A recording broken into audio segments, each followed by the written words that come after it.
Permettetemi una domanda. Voi credete che sia tutto qui?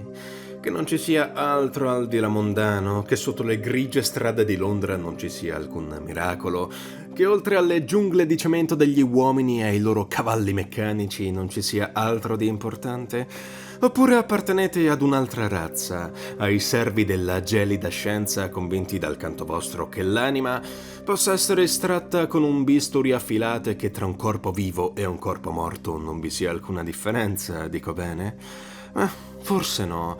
Siete qui, dopo tutto. Per cui vi rifarò nuovamente la domanda, in modo così semplice che perfino un infante riesca a capirla. Voi credete nella magia? Era il 1990 quando DC Comics propose al pubblico la miniserie The Books of Magic, miniserie scritta dal Neil Gaiman, autore inglese di cui abbiamo già parlato nei video su The Sandman, e disegnata da ben 4 artisti diversi. John Bolton, Scott Hampton, Charles Vess e Paul Johnson. La serie conta 4 numeri, ciascuno di questi è illustrato da uno dei 4 artisti citati che, nonostante gli stili molto diversi, si sposeranno tutti alla perfezione con la prosa eccelsa di Gaiman. Ma che cos'è effettivamente The Books of Magic? The Books of Magic è un fumetto, ovviamente, un ottimo fumetto, ma è anche una grande guida a quella che è la magia nell'universo della DC Comics, un modo pratico ed efficace per conoscere tutti quei personaggi che non combattono con superpoteri alieni o armature tecnologiche, ma con formule arcane e sigilli mistici. The Books of Magic è anche un viaggio sciamanico, un viaggio alla ricerca della magia, la magia vera, pura ed antica, e al protagonista, così come al lettore, verrà posta una scelta alla fine. Il protagonista è il giovane Timothy Hunter, un preadolescente problematico, anche se già qui qualcuno potrebbe obiettare con un bel «Quale preadolescente non lo è?», il cui destino è già segnato. Egli è destinato a diventare il più grande mago del suo tempo e quello che ci viene presentato è l'inizio del suo percorso. Ognuno di noi, quando vuole iniziare un nuovo viaggio, deve per forza, almeno inizialmente, seguire la via di coloro che lo hanno preceduto. A volte è necessaria una guida ed il giovane Tim Hunter ne avrà ben 4. Lo straniero fantasma, John Constantine, il dottor Occult e Mr. E. Avete già sentito questi nomi? Se così fosse non me ne stupirei, per tutti gli altri ve li presenterò a tempo debito.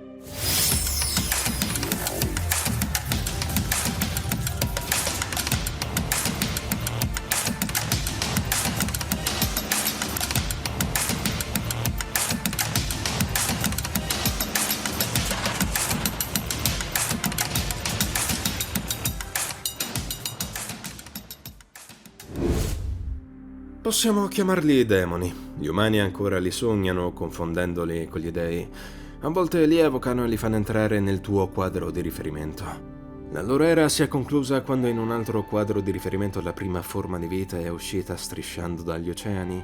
I re lucertola hanno regnato per milioni di anni, poi hanno perso la corona e con questa la vita. Molti regni sono sorti e poi caduti nel grande sogno all'alba dei tempi. Lo straniero fantasma.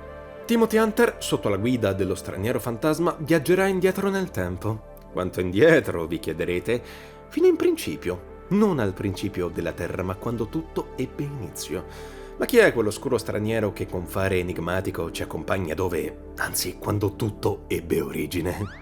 Apparso per la prima volta nel 1952 in un'omonima serie creata da John Broome e Carmine Infantino, la sua origine è un mistero. Nemmeno io ho una risposta certa. Alcuni dicono che sia un agente dell'ordine e che agisca per un bene superiore, altri pensano che in principio fosse un angelo ignavo che ai tempi della grande battaglia non si schierò ed oggi, senza amico alcuno, vaga come uno spettro antico quanto l'esistenza. Ma c'è un'altra teoria, più moderna ed affascinante, che il buon John Mark de Matteis ci regala nella sua serie sul personaggio. Questo individuo misterioso altri non sarebbe che il grande traditore, colui che offrì il salvatore dell'umanità per una manciata di monete d'argento e che ora cammina tra gli uomini con il lezzo della colpa addosso. Cosa penso di lui? Lo rispetto, ma per me, come per voi, non è altro che uno straniero. Nel passato, Timothy Hunter e noi con lui vediamo una serie di cose affascinanti, eventi così remoti che a stento possono definirsi accaduti. Il primo di essi è la guerra, la prima grande guerra di cui tutte le altre non sono altro che una pallida ombra, quella che l'avversario scatenò nella città d'argento e la caduta che ne seguì.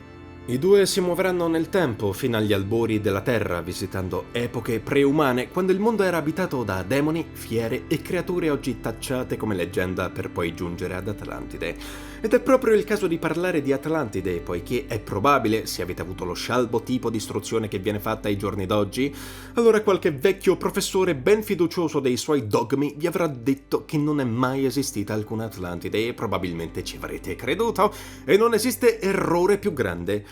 Atlantide è esistita, anzi ne sono esistite molteplici nel corso della storia e tante altre ne esisteranno. Atlantide è la meta finale di ogni stregone, il simbolo supremo della magia che sotto i flutti dell'inconscio rappresenta tutte quelle terre immaginarie ben più reali del grigio mondo di materia in cui vi trovate. Potete chiamarla come volete, Atlantide, Zotic, Xicarpo, la terra di mezzo, Narnia, non importa. È sempre Atlantide ed è sempre stata lì.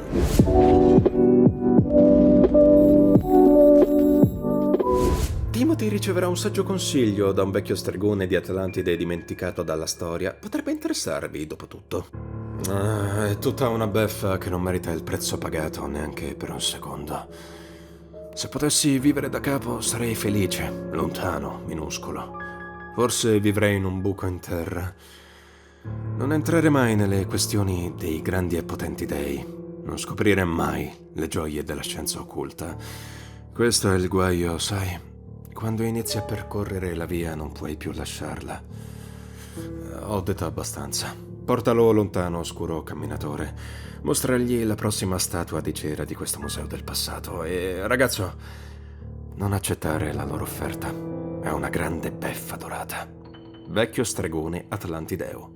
Sentito? Spero che stiate prendendo appunti, ma andiamo avanti. Il tempo fugge e ci siamo fossilizzati fin troppo.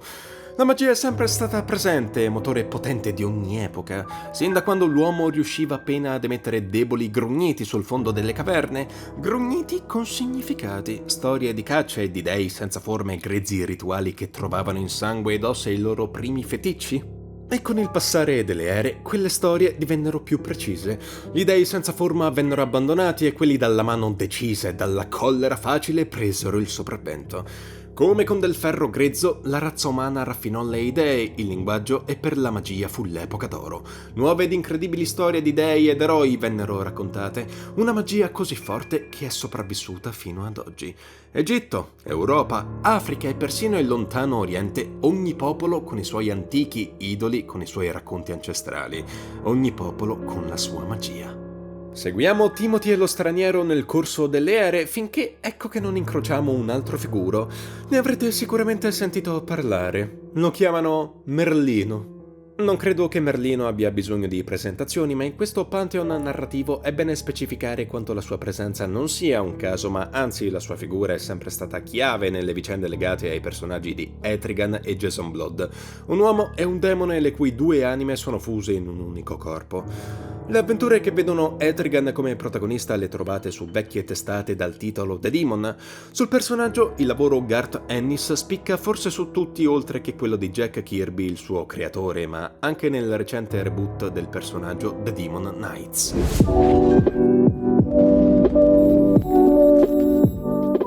Merlino è conscio del suo oscuro destino e ci rammenta che la magia non dona la libertà e che il prezzo finale va sempre pagato.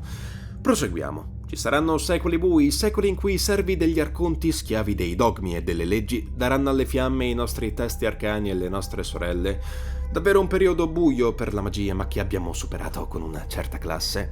Ma alcune cose non possono tornare come prima. Il piccolo popolo ha lasciato questo mondo. Ci avviciniamo al presente. Il XX secolo ci apre la sua porta e nuovi grandi stregoni di un passato prossimo ci si stagliano davanti. Kent Nelson, noto anche come Dr. Fate, una figura dalla storia complessa che ha inizio nel 1940.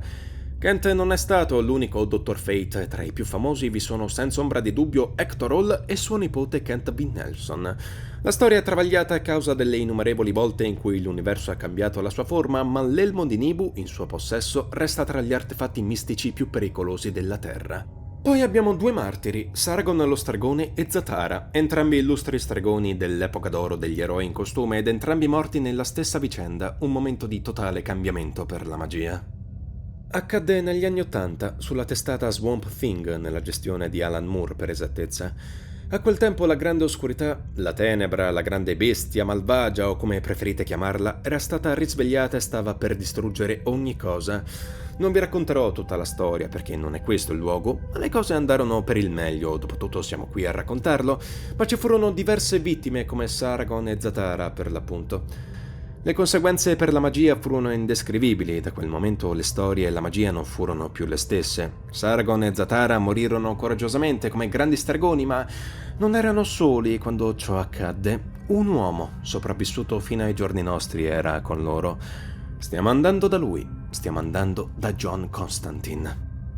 Chi è John Constantine? Creato da Alan Moore e i suoi collaboratori artisti sulle pagine di Swamp Thing nel lontano 1985, per alcuni è uno stregone eccezionale, per altri un buffone che ha giocato a poker con la vita avendo qualche mano fortunata, per i suoi amici è una maledizione. La vita di Constantine è stata raccolta per la maggior parte sotto il titolo di Hellblazer, le cui gestioni di Jamie Delano e Garth Ennis spiccano su tutte. In tempi recenti dicono che sia diventato il leader di un gruppo di eroi, la Justice League Dark. Un nome piuttosto idiota, non trovate? Cos'è per me Constantine? Constantine è l'uomo più pericoloso del mondo. Insieme al vecchio John, Timothy camminerà per le strade sinuose del nostro mondo e del nostro tempo. Credevate che la magia fosse morta, che fosse stata cannibalizzata dalle giungle di cemento e dalle industrie? Niente di più sbagliato. Essa vive ancora, ne ignorate semplicemente l'esistenza come formiche che ignorano l'esistenza della fisica quantistica.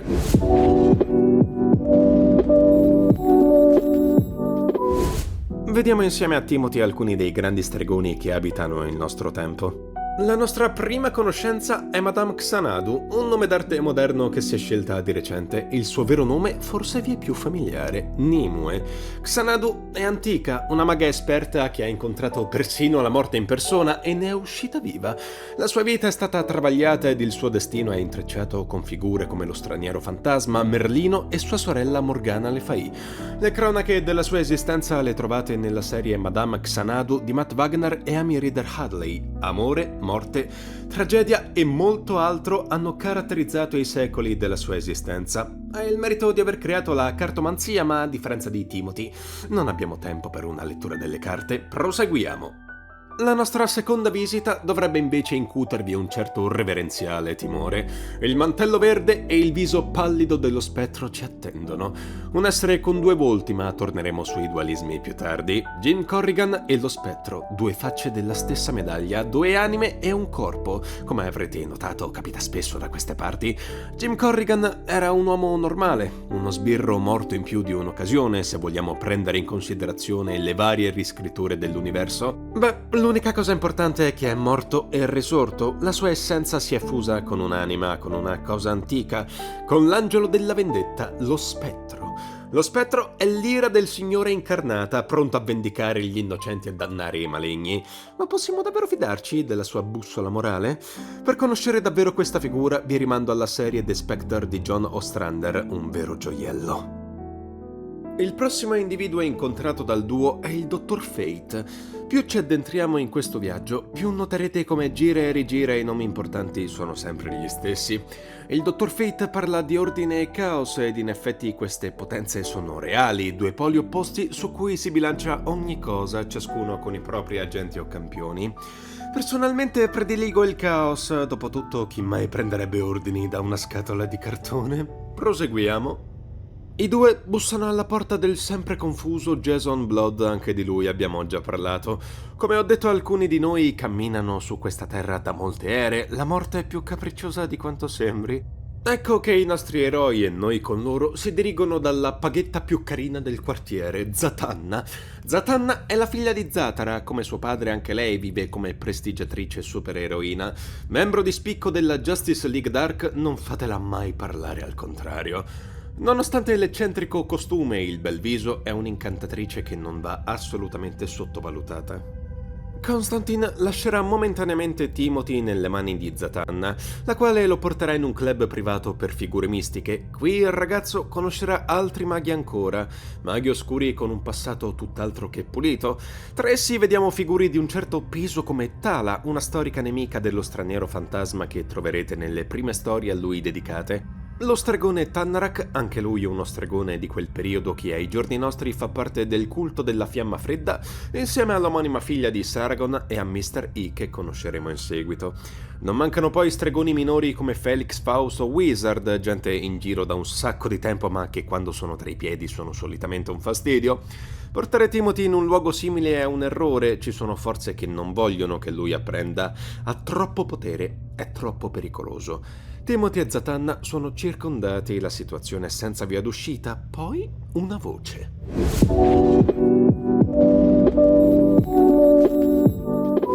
Nessuno tocchi il ragazzo. Proprio così. Il ragazzo è mio e tra 30 secondi io, lui e la strega ce ne andremo. Sapete tutti chi sono, dovreste saperlo almeno. Conoscete la mia reputazione. Allora, c'è davvero qualcuno che vuole farsi sotto? John Constantine. Come dicevo, l'uomo più pericoloso del mondo? Così lo stavo dimenticando. È molto facile perderlo di vista, probabilmente non ve ne sarete accorti nemmeno, ma un vecchio spettro ci ha seguiti per tutto questo tempo. Il suo nome è Boston Brand, altrimenti noto come Deadman. Come dice il suo nome, è un uomo morto, un fantasma decisamente più amichevole dello spettro, il cui supporto è sempre di grande aiuto a personaggi come lo straniero fantasma, Swamp Thing o John Constantine. È un fantasma, certo, ma è sempre dalla parte dei buoni, bisogna dargli credito. Anche qualche sua piccola serie personale. Spero che questo tour per il mondo vi sia piaciuto, ma se vi dicessi che questo mondo non è l'unico? Anzi, il nostro, per quanto possa essere intrigante e pregno di misteri, non è nulla paragonabile ad altri reami dove la magia trabocca e non si nasconde come un animale ferito. Partiamo dal regno delle fate e mentre io continuerò a farvi da guida, andiamo a presentare quella del giovane Timothy, il dottor Occult. Il Dottor Occult è sicuramente meno famoso dei suoi predecessori, creato da Jerry Siegel e Joe Shuster, noti per aver inventato un certo Superman. In realtà è una figura duplice, poiché dentro di lui coesistono due anime, la sua e quella di Rose Psychic. Ed è ora di affrontare un discorso molto importante. Bisogna parlare di sesso e di dualismi, perché nella magia non c'è nulla importante quanto i dualismi. Bastone e coppa, bilancia e spada, anima e animus, maschio e femmina. Ecco perché per uno stregone è importante entrare in contatto con il proprio io femminile, con un lato di sé che i barbari tendono a celare in nome di una stolta ostentazione di virilità e viceversa le streghe devono fare un lavoro opposto e direi che in questo non c'è nessuno più bravo del dottor Occult. Nei miei anni di studi sulla magia non mi sono mai imbattuto in molti materiali occult e rose, se non un vecchio albo dal titolo Occult, un valzer di urla che racconta una crisi tra le due metà postuma a questo momento. Prima di addentrarci per le ferie, Occult ha un consiglio per tutti noi. Primo, durante il viaggio devi obbedire in tutto e per tutto ai miei ordini, anche se ti possono sembrare strani o complicati. Secondo, non fare domande e non chiedere favori a chi incontrerai. Non accettare doni, cibi o favori se non con il mio permesso. Terzo, ricorda l'educazione. Dove andiamo l'etichetta è importante e le buone maniere valgono oro. Per una banale scortesia potresti ritrovarti con le orecchie di un asino o peggio ancora. Ultimo, non lasciare mai il sentiero, qualsiasi cosa tu veda, senta o percepisca. Dottor Occult. Avete capito, bambini? Vedete di comportarvi bene, il regno delle fate è un luogo che non perdona la maleducazione. Parliamo un po' di questo luogo, che ne dite? Le terre fatate sono il luogo magico per eccellenza. Qui spiriti, folletti, streghe, mostri e creature di ogni sorta vivono una vita con regole totalmente diverse dalle nostre, libere dalla morale e dalla logica umana. Avventura, magia, sesso, cibo delizioso e immortalità sono tra i beni più preziosi che questo regno ha da offrire, ma ogni cosa ha il suo prezzo, specialmente qui. Questo reame è fondamentale in opere come The Sandman e i sequel di The Books of Magic. Il regno delle fate esiste da quando queste sono state costrette a lasciare il nostro mondo insieme a gran parte della magia e per questi lidi metafisicamente lontani.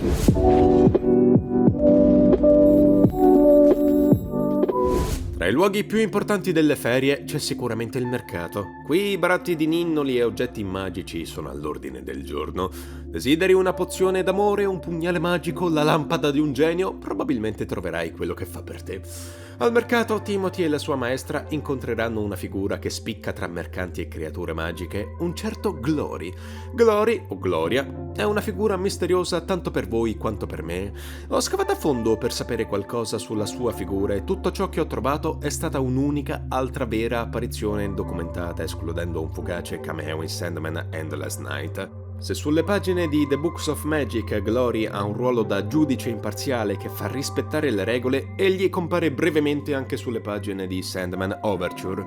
Qui parla con il re dei sogni ed anche in questa situazione sembra occuparsi di regole e leggi antiche scritte agli albori dell'universo. Interessante che venga chiamato anche Shekinah dal re dei sogni. Shekinah è un termine antico che gli ebrei collegavano alla presenza visibile di Dio. Il collegamento tra gloria e Dio è palese, che sia una sorta di aspetto della presenza come lo spettro? L'avventura di Tim continua, il quale nella Terra Fatata incontrerà diversi personaggi legati al folklore e alla simbologia, nessuno però che merita il tipo di approfondimento di questo percorso, se non forse la strega del folklore russo Baba Yaga, che di recente ha fatto da comparsa nella serie più recente di Lucifer insieme a moltissime altre streghe. Ed infine arriviamo a Titania, la regina delle fate. Nata sulle pagine di Sogno di una notte di mezza estate di Shakespeare o forse in ballate ancora più antiche, lei sì che sarà una figura ricorrente nel futuro di Timothy Hunter. La sua presenza è inoltre di vitale importanza in The Sandman e come dimenticare The Books of Faerie. Titania è una donna bellissima, ma come tutte le donne di fascino è anche instabile, capricciosa e pericolosa. Non scherzo quando dico che ho visto esseri più potenti di dei cadere in disgrazia a causa di un suo semplice regalo, ma ascoltare una sua massima non dovrebbe causarci problemi. Spero. Desideri vedere i regni distanti? Molto bene, ma sappi questo. I luoghi che visiterai, i luoghi che vedrai, non esistono. Esistono solo due mondi, il tuo mondo, ovvero quello reale, e gli altri mondi, la fantasia. Mondi come questo sono i luoghi dell'immaginazione umana. Non è importante quanto siano o non siano reali, importa solo che ci siano. Questi mondi offrono un'alternativa, offrono una fuga, offrono una minaccia e potere, offrono rifugio e dolore. Danno un senso al tuo mondo. Non esistono, ed è per questo che sono l'unica cosa che conta. Titania. Esistono molti mondi di natura magica. Pensiamo a Gemworld, ambientazione principale della serie Amethyst, serie legata alla magia e ai cristalli, nonché trampolino d'esordio per Karen Berger, editor senza la quale oggi questo viaggio forse non esisterebbe. Come Gemworld è pieno di altri regni magici, simili a versioni distorte mai raccontate di un lontano passato dove le guerre sono combattute con lame affilate e grandi imprese sono all'ordine del giorno. Vi sono poi i regni dei morti, come l'inferno, e il regno di luce di cui esso è l'ombra. E poi vi sono i regni degli eterni, i giardini di destino, le terre senza sole della morte, il regno grigio ed apatico della disperazione e la soglia di desiderio, il reame indescrivibile di delirio, il regno senza padrone del prodigo e ovviamente il più importante se parliamo di storie, le terre del sogno. Le terre del sogno sono il regno di Morfeo e ne discuteremo nel dettaglio in futuro quando torneremo ad analizzare The Sandman capitolo per capitolo nella maniera più maniacale e folle possibile. Quella che vedrà Tim sarà solo una piccola frazione di un regno infinito, due piccole ma importantissime bicocche del mistero e dei segreti e di due bizzarri custodi, Caino e Abele, ed anche di loro parleremo meglio in futuro. Ed eccoci all'ultima parte del nostro viaggio. Spero non abbiate vomitato tra un regno e l'altro, dopotutto stiamo per andare in un luogo ancora più sgradevole, il futuro. Per noi maghi così abituati alle cinciosità del passato c'è ben poco di allettante nel futuro. Nel futuro c'è il giorno in cui tutti noi pagheremo il nostro debito nei confronti dell'universo e se vogliamo dirla tutta, Mr. E non è tra le migliori compagnie. La sua origine risale agli anni '80 con qualche piccola apparizione in una vecchia testata horror, ma è qui che questo cieco fanatico delle forze del bene esprime davvero se stesso. Il fortunato bastardo avrà poi anche una miniserie a lui dedicata e nel futuro diventerà un nemico di John Constantine. Nonostante la sua irritante personalità e il suo perverso senso di giustizia, è il migliore se si parla di viaggi nel tempo.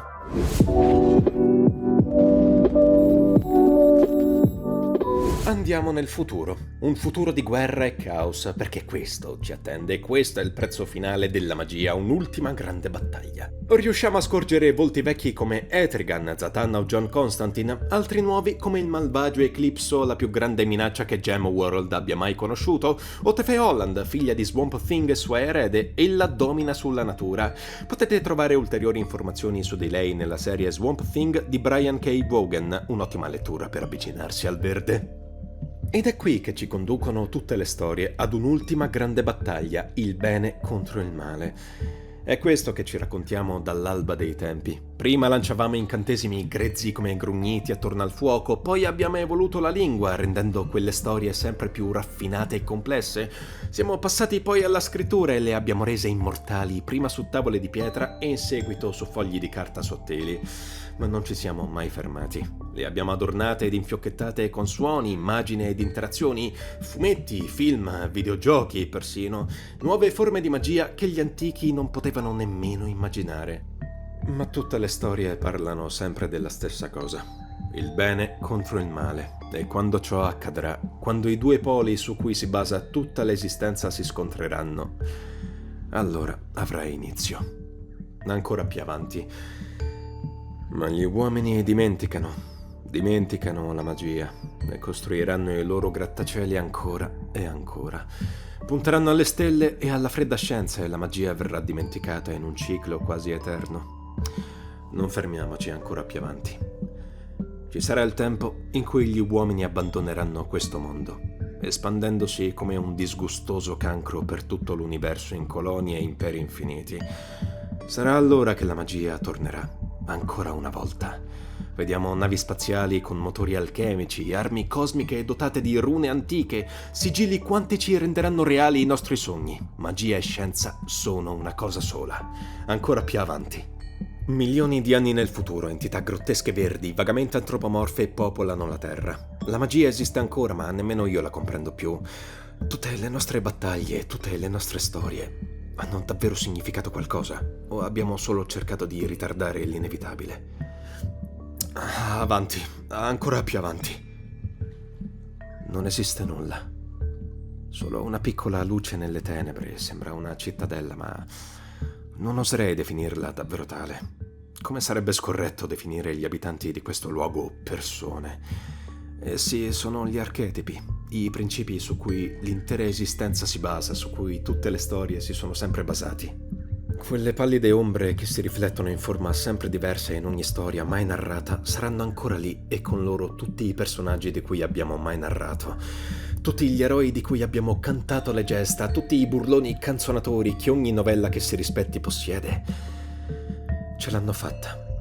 Sono arrivati alla fine, ma la fine arriverà anche per loro. Ancora un passo avanti.